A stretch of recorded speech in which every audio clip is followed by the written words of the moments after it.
Hello, my name is Mark Amante. I am with Central State University Extension. I'm an agriculture and natural resources educator for the Southwest region of Ohio. And today I'm here to talk to you about one type of outdoor mushroom production that you can do in your backyard or in your woodlot if you happen to own woodlands.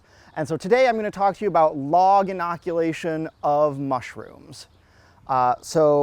There are several types of species of mushrooms you can grow outdoors, and a lot of them, because mushroom species naturally occur in decaying wood and things like that, you can actually cultivate them by inoculating logs, like this log here, with the mushroom spawn. And so today I'm going to be talking primarily about two types of mushrooms, shiitake mushrooms and oyster mushrooms.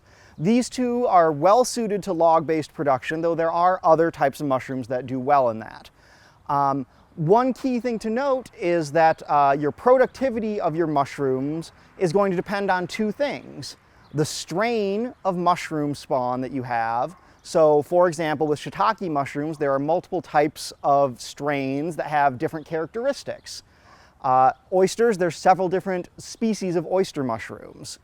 And these mushroom species and strains do better or worse, not only based on the strain, but also based on what species of tree you use for the log production. And so shiitakes, for example, do best in oaks, beeches, hornbeams, and sugar maple. But they also can tolerate and grow in a wider range of hardwoods. Oyster mushrooms do well in many similar types of wood, but they can also grow well in cottonwood, tulip poplar, and some of the softer hardwoods. The Sustainable Agriculture Research and Education organization, SARE, has published a great guide to log-based shiitake mushrooms that's available for free on their website, and many other spawn producers, such as North Spore or Field and Forest, among others, produce guides that can pair up your spawn with a tree species. But a lot of times, it kind of depends on what you have access to. So in terms of getting access to logs to grow your mushrooms in, if you have a woodlot, well, then it's really easy. To keep your woodlands healthy, it's really important to thin out non-productive trees or trees that are too crowded, and that can be a great source of logs that you can use. Or if you know somebody with woodlands who likes to manage them for hunting or for forestry, for other purposes, you can talk to them about helping improve the health of their woodlot and getting some logs for yourself to use. Other options are contacting local tree services and contacting them when they are cutting down trees and seeing if they're willing to give you or sell you logs. And so those are great ways to get access to logs. Or if you happen to be taking a tree down on your property that's of the appropriate type, one of the most important things is that you need to use a living tree. So you can't use those dead ashes that are hanging out in your woodlands. It has to be alive when you cut it down. This is because a dead tree might be colonized by other fungi, which would compete with your shiitake or oyster spawn, which would mean you wouldn't have as much success. They're also usually really dry, and mushrooms like moisture. So having a living log is very important because that is full of water and then it provides an ideal environment for your mushrooms to grow in. And so this log I have here with me is actually silver maple. It is not the most ideal for shiitake or oyster production, but it's what I had access to. And it should still produce decently once the log is fully colonized. And so what we're going to do here is I'm going to drill some holes in this log, and I'm going to then fill those holes with this. This is what's called sawdust spawn. So it's made out of sawdust that the spawn producers put some of the mushroom mycelium in, and mycelium is sort of like a root-like structure that fungi have. They use it to collect nutrients and to spread. So this is sawdust spawn filled with that mycelium, and when I inject it into the holes here, it's going to spread throughout the wood, colonize it, and then after a period of time, will create the fruiting body of the mushroom, which is the part that we eat. Most of the mushroom organism is invisible to us. It's microscopic. It's these mycelia that are either inside the wood or underground if it's a soil-dwelling fungus.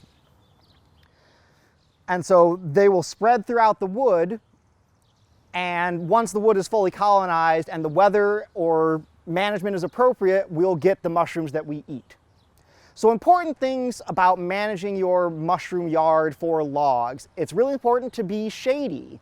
And that's because, again, the sun dries out your logs, and if the logs are dry, your mycelium isn't going to grow well because mushrooms like it moist. So right here, I'm in an urban environment. I'm on the north side of a house, and I've got some shade cloth up above me. That's 80% shade cloth to help keep it shady in here. I've also got this set up under some trees.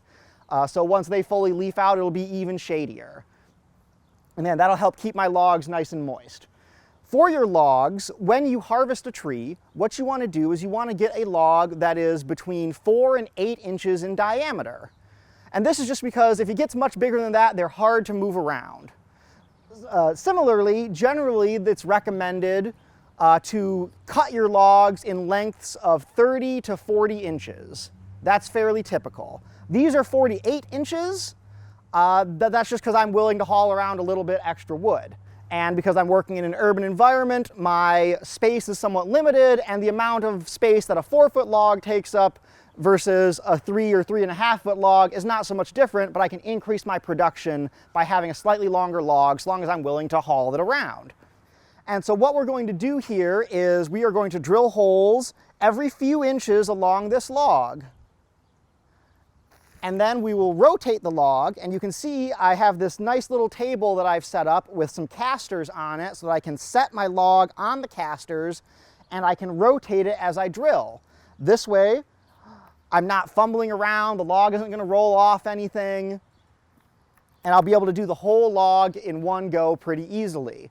This works best with logs that are very straight. Sometimes you get logs that are a little bit oddly shaped or that have branch points coming off of them, and then you need to do a little bit of jury rigging to get it to sit still, but for the most part, the straighter your logs are, the better, but you can make it work if you have some crooked logs.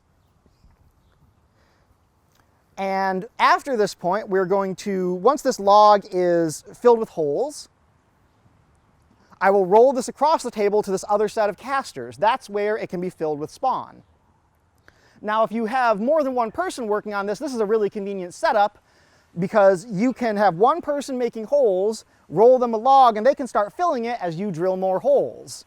Or especially if you have multiple people, usually it's best to have at least one drill station and 2 fill stations, because you can drill a lot faster than the logs can be filled up.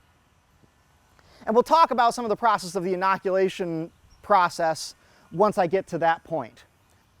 I'm going to start now then with drilling the holes. So I'm using sawdust spawn, but there are other types of spawn that you can use. Another type that's really common is called peg spawn, where instead of sawdust, the mycelia is over these small wooden dowels that then you can drill holes in and put the peg into that hole and hammer it in. That is a really affordable way to do this, because you don't need a whole lot of excess tools like I'm going to talk about when we do the inoculation process. But the important thing is that the holes that you drill inside this log need to match up with your size of peg if you're doing peg spawn, or your inoculation tool if you're using sawdust spawn.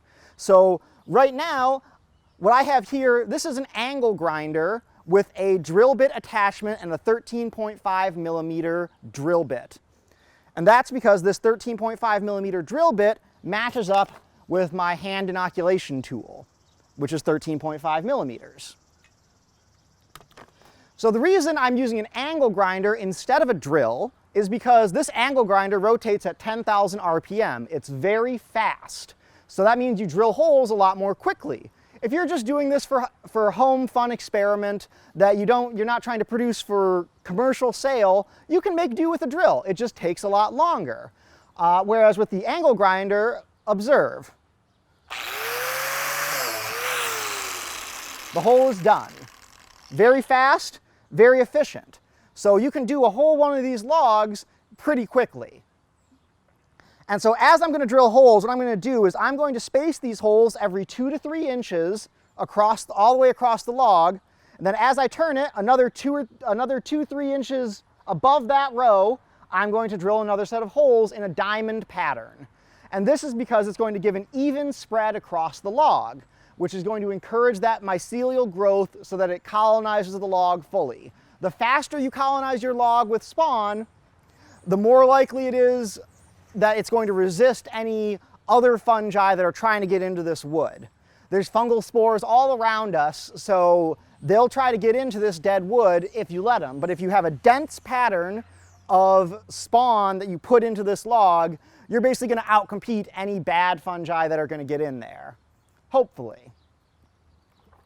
Again, the viability of each log is going to depend on the strain of spawn that you use and the species of tree. So you might have some different variability, and one log that you inoculate with let's say this strain is Italian oyster mushroom. This is a silver maple log, and if I had a tulip poplar log that I inoculated with that, they might have different effects, and one might resist incursion from a pest fungus more than the other.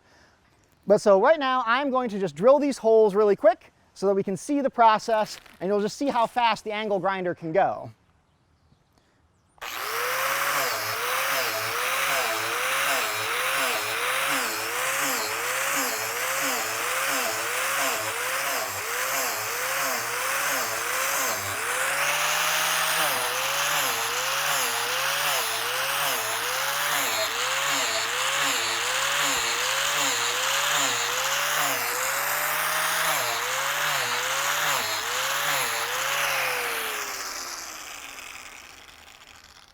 So that was 2 rows of holes done really quickly.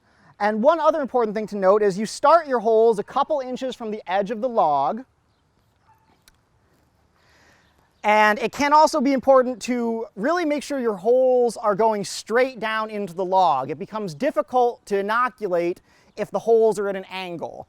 And you'll see what I'm talking about in just a minute. I'm going to finish up this log now.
Some folks, when they build their inoculation tables like this, they actually rig it up so they can slide the log back and forth instead of stepping like I was just doing right there.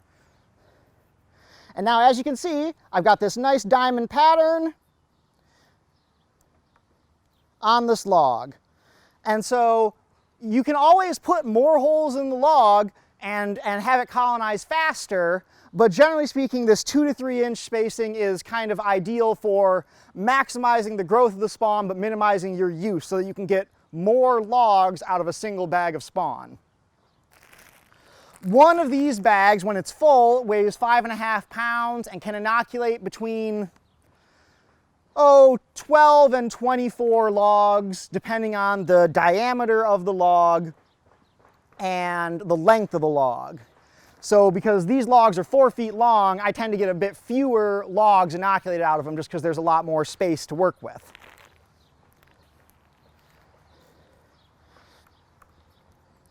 And so now I can roll this down the table and start the inoculation process. One more thing just to talk about briefly. So shiitake mushrooms in particular have 3 different types of strains. They have cold weather strains, warm weather strains, and wide range strains.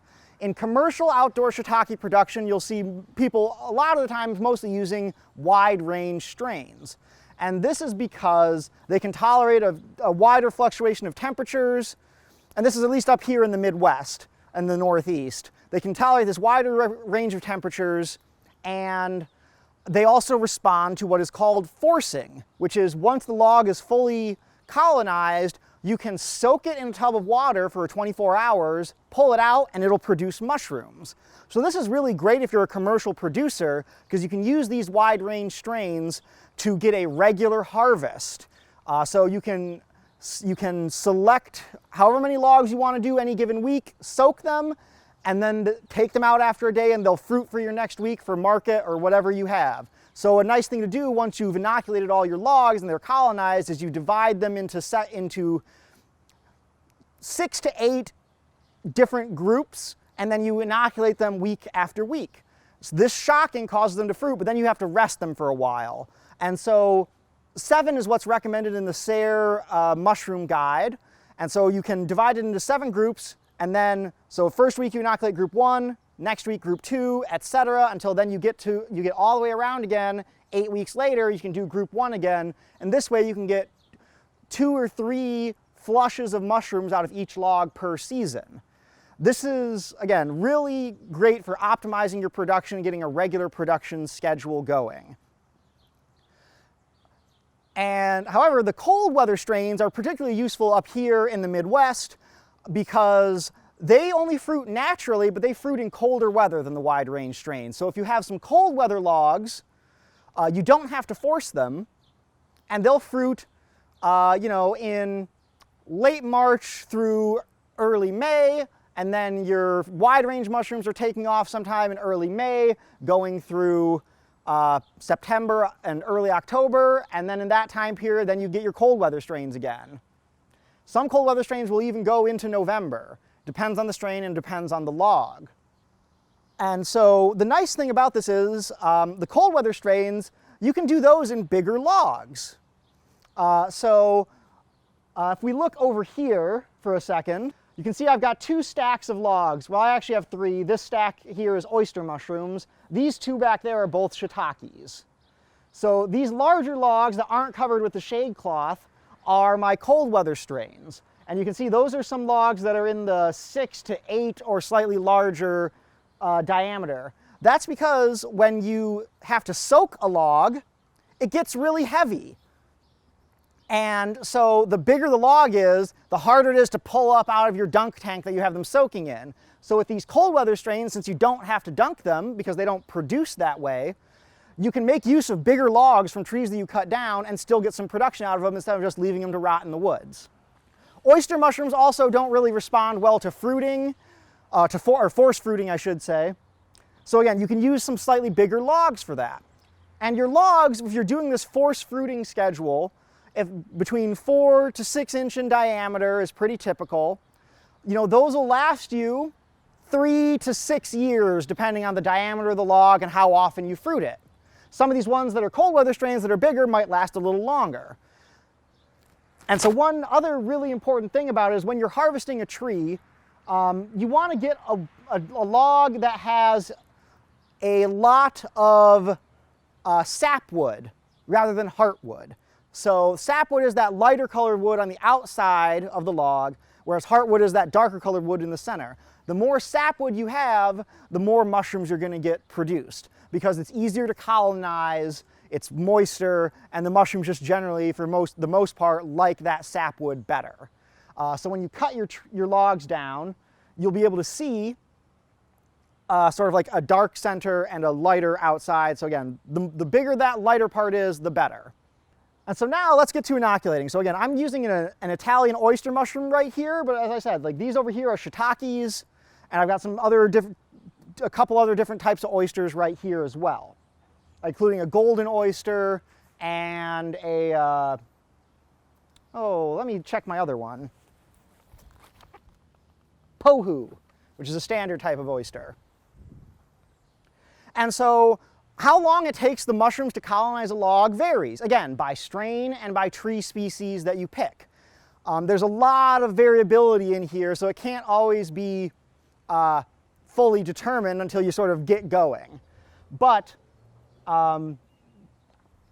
in general, most shiitake species can take 4 to 12 months to colonize. So the mushrooms I'm doing right now, I'm probably not going to get to harvest until next year. Some of the oysters might be a little bit quicker. Again, it varies by strain and by species of wood that they're colonizing.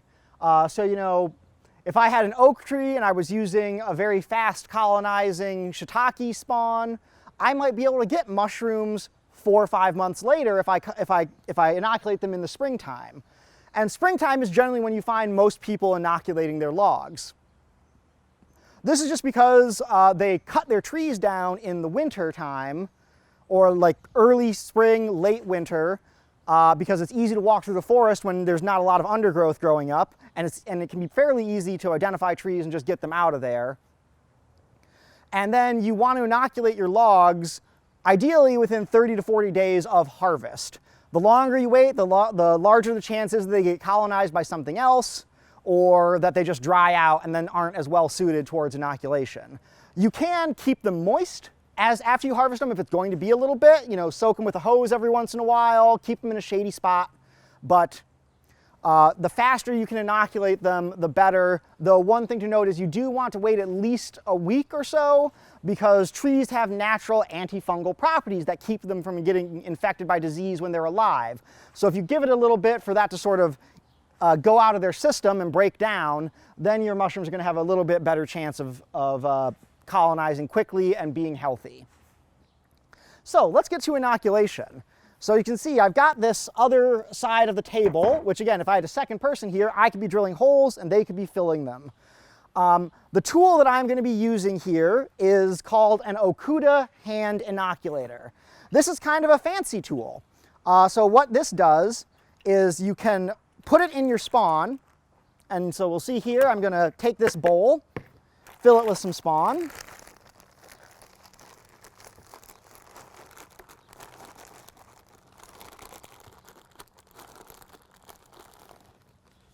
It's good to break up these bigger chunks into just a little bit smaller pieces. They'll go into your inoculating tool a bit better. So this, you just tap it in a few times, and as you can see, there's now spawn inside this hole. And the unique thing about this particular tool is that when you inoculate it, so one thing I'm going to do here is I'm going to line up this tool right with the hole. Again, this is very important for having your holes straight, because this tool can be a little bit temperamental if you're off angle. And so I just press it down quick and firmly, and then you see the styrofoam cap that's on here. That's the nice thing about this tool. It has these caps that seal off the hole. This is critically important when you're inoculating the mushroom log. You have to seal the holes with something, because that keeps the moisture in, keeps your spawn healthy. Now, again, this is a kind of pricey tool. There are hand tools that you can use where you do the same sort of thing. You push it in here, and then you just use either your thumb or the palm of your hand to shoot the spawn into the holes. But then, once you're done with the whole log, what you need to do is you need to heat up some cheese wax on a little burner nearby and daub that wax over every single hole. And then that seals it in and keeps the moisture in. So the reason that I've gone with this tool here is because it does that capping and inoculating all in one jab. So it can be a lot quicker. Again, if you don't have the money to invest in these tools right up front, or you're just doing it for a little bit of home, a couple of logs just for fun, You can get those hand tools, or if you want to even keep it even more cheap, get peg spawn and use a hammer. And then you'll just put the peg in, hammer it down, cover it with wax. So I'm going to inoculate this log really quick. It's going to take me between 6 and 12 minutes. It can kind of depend because sometimes there's remains of the log in the hole where it didn't drill a clean bit, and then it can kind of mess with how the spawn is pushed into the hole. There's some troubleshooting you have to do, and using this tool in particular takes a little bit to get used to, but once you're used to it, it can go quite quickly. So all right, I'm going to get started with inoculating this log.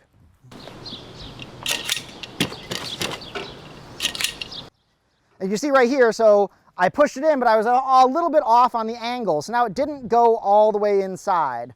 So there's still some spawn left in here, and I found that generally when using this tool, it's best to just take a couple more taps in here and do another hole, and then, even though this is empty, if I go like this, that fills the hole with the cap. So this one that I just did, because the spawn didn't go all the way down, see this isn't level with the hole, ideally you want this cap level with the edge because again, then any of this little exposed wood is a place for moisture to evaporate from. However, a little bit of give is okay. You know, it's still gonna be all right. So again, sometimes when you get it so that it doesn't actually cap it off, you have to just play around with it a bit, do another hole, then come back when it's empty to cap off the one that it messed up.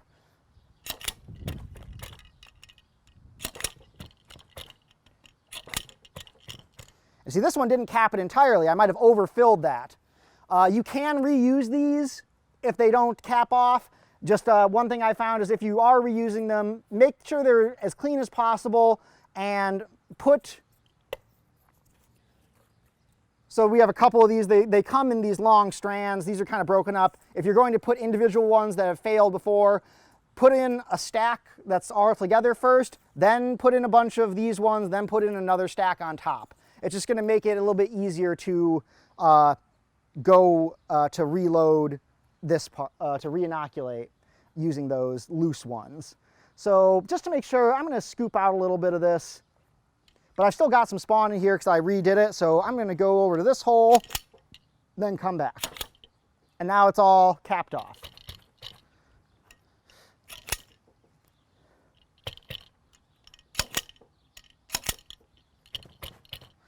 And generally, about 3 taps in your bowl of spawn is good. I found if you're getting low on spawn in the bowl, it can take a couple more. And as you can see, I can just rotate this a little bit.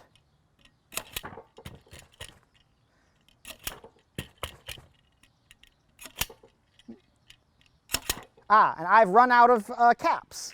So I'm going to restock this.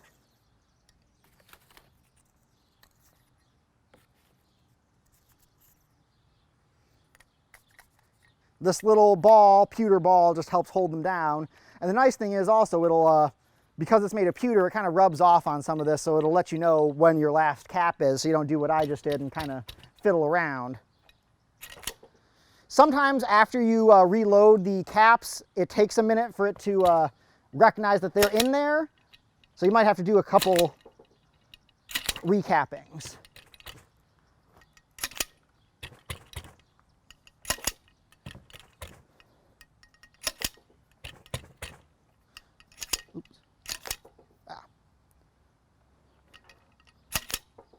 And so sometimes if I push once, it doesn't go in, and I push again, it fills it, but one of the caps is extra.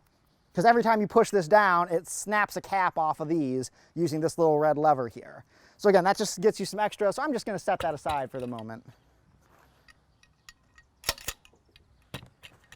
And as you can see, those folks who designed their tables to alternate back and forth kind of have it a little easier because they can just move their log rather than stretching back to get at it. This, you can see this line of holes. I did it kind of close to this one, but you can't really go wrong putting in more holes than you need, because again, you're just gonna, the only thing you're doing is using spawn in a slightly less efficient manner. Some folks who are just doing some home production and not for sale, they might actually space their holes out every 4 inches just to try to get more logs out of it because they're not as concerned with colonizing quickly. But since if you're doing it for commercial production, just the denser and the denser you have it, the better, because you'll just get faster colonization and faster access to your mushrooms. So, you know, one strain of mushrooms that might take, even if it's in the same species tree, if you inoculate it densely, might be ready to fruit in 4 or 5 months, where if you do it loosely, maybe it'll take 7 or 8. Again, just the more spawn you put in here, the faster it colonizes.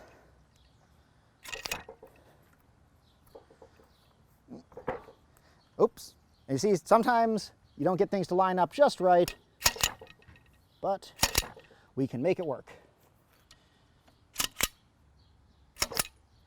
And as you can see, I'm putting this kind of as straight on as I can. When it's a little off like that, then it doesn't cap it just right. So that's kind of that learning curve I was talking about.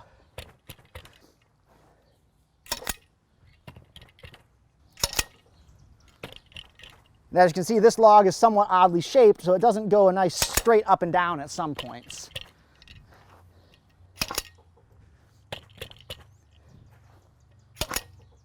One other important thing when you're selecting logs and when you're harvesting your logs, it's really important to get logs that don't have a lot of bark damage and that don't have a lot of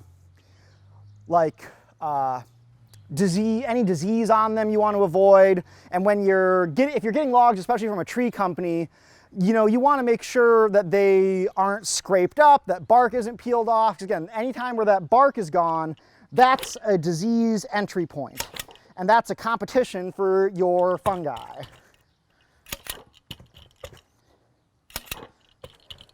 And I've just personally found it's a lot easier to work with logs like this silver maple that are a little bit more smoothly barked.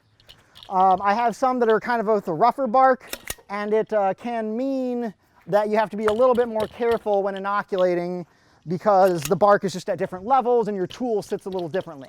Again, if you're using peg spawn, that's not nearly as much of an issue,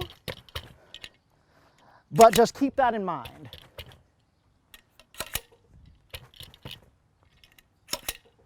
And so we can see here, this has that little dark streak on it. Again, that's because of this little weighted ball. So that tells me I'm out. And so even without clipping it again, I know I need to put some more in here.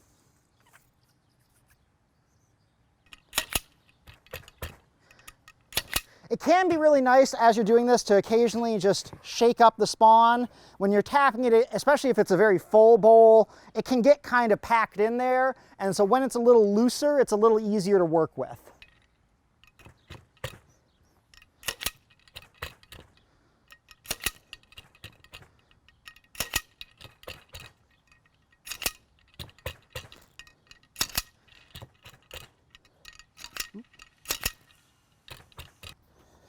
And just to reiterate, again, it's very important if you're using either this tool or one of the other hand inoculating tools, you got to make sure your hole is matched up with the size of your tool. Because otherwise, you're either not going to be able to fill it with enough spawn, or it's not going to fill it because the hole is too small.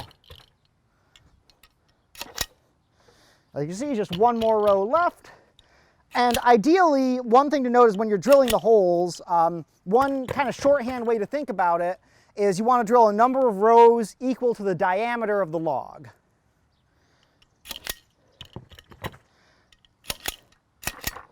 And all done. So now that my log is inoculated, one more thing that you want to do, and this is especially important if you're doing this commercially because it's going to help you determine what sort of strain and tree species combinations are working for you, is you can have these little silver tags which you will staple onto one end of the log, like so.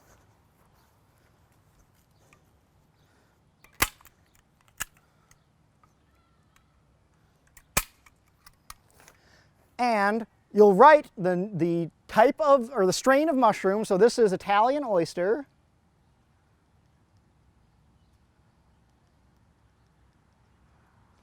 and then the date.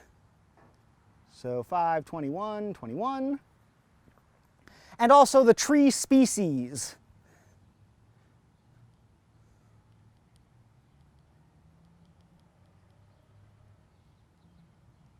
And this will let you, again, determine whether or not you have an effective combo of strain and spawn, or strain and tree. So, you can then look and see which of your strains does well on which species of log, and then, next year you can, switch it up if it's not working, or go with a different strain that you discover works better. One important thing to note is if you're doing this commercially, basically you're going to be inoculating logs every year, and once you hit that 4th year, then your first logs that you've done are going to sort of cycle out because they're kind of lowering their productivity, and eventually you're going to have basically a steady amount that are in current production that you use based on the number of logs you inoculate. So if you inoculate 100 logs a year, eventually you're going to be at a steady state of 400 logs that you're harvesting regularly. And this is mostly for those that you can force fruit. If you do any of the cold weather strains and things like that, again, since you're not force fruiting them, they'll last for longer because they're not, essentially when you're fruiting them, they're using up that energy in the tree to create mushrooms. And so if you do that more and more often, it's using up more and more of that energy, and so they don't last quite as long. And again, the bigger the log, the longer it's going to last. So a lot of people who do this commercially, even after 4 years, those logs might still produce mushrooms, so oftentimes they'll just set the logs somewhere else and let them fruit naturally and go ahead and harvest them when it rains in the spring and the fall. Again, it's kind of up to you what you do with them. They're going to be a lot lighter as time goes on, so it'll be a little bit easier to move them. But again, so like they'll last a few years, and then they might last a little longer, but they won't be up to snuff production-wise per se. And just one last note on productivity. In general, the SARE guide states that their folks who were cooperating with them for their research got an average of 1/3 of a pound to slightly over a pound per log per flush. So, and again, that yield is very dependent on the size of the log, the species of tree, and the strain of mushroom. But if you think about it, if you're getting 2 or 3 logs fruiting a season, that can mean each log is producing 1 to 3 pounds of mushrooms in a year. And so again, you can sell these mushrooms. Typically shiitakes might sell for the high teens to low 20s per pound, depending on what your market is, and if you're doing retail versus wholesale. If it's wholesale, you might be getting a bit less. Oysters are a little bit lower, but still pretty high. And so this is a fairly low-tech way of getting some mushroom production, whether that's you're doing it to sell at a farmer's market, or if you're just doing it at home, you can get quite a bit of production. If you have 7 logs that are the wide range strain over the summer, you can get 1/3 to a pound of logs a week for your own home consumption. And this is a fairly low-tech way to do it. If you're not getting the fancy tools, it's pretty cheap, so long as you have access to logs.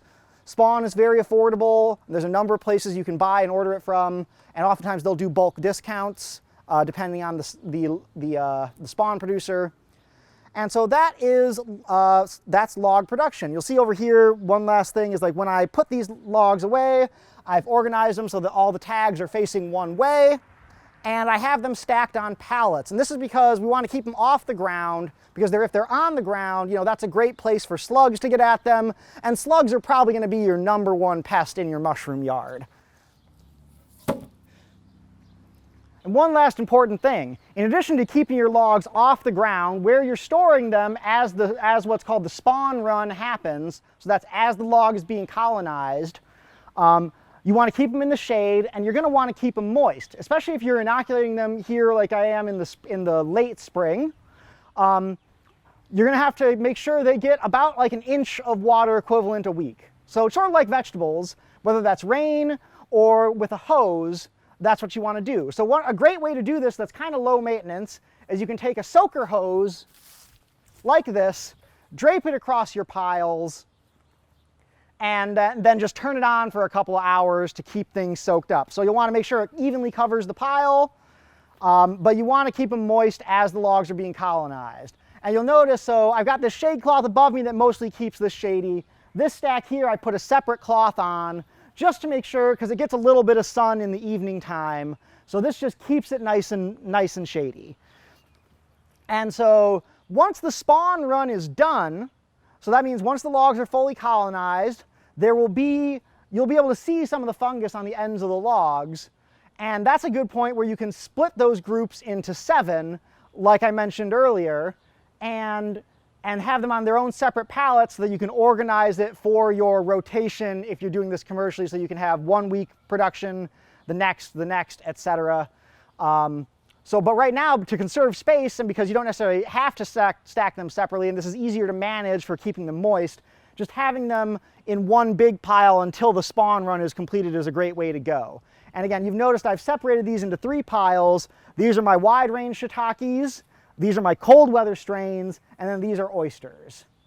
And so, again, once their spawn run is completed, I'll be managing them a little bit differently. We'll have another video sometime about setting up your laying yard once things are ready and the spawn has run.